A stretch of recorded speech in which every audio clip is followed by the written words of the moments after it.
Hello guys, welcome to my YouTube channel and welcome to another useful tutorial video for your Windows PC. And today I'm going to show you how you can restore high performance option on your power supply on your PC. So without any delay, let's start the video.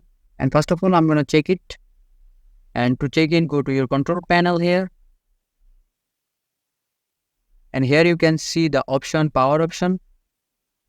And as you can see, there is no high performance option in my PC. So I'm going to restore it.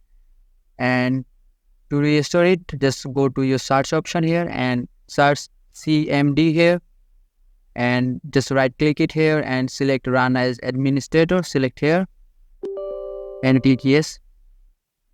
And this is the command prompt. So we have to put a comment here, and the comment is a long comment. So I'm going to provide it. This is the comment. I'm going to provide this comment to the description.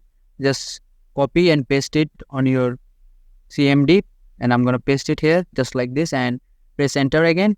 And as you can see, my high performance option is now restored. So we're going to check it out again and just go again to your control panel here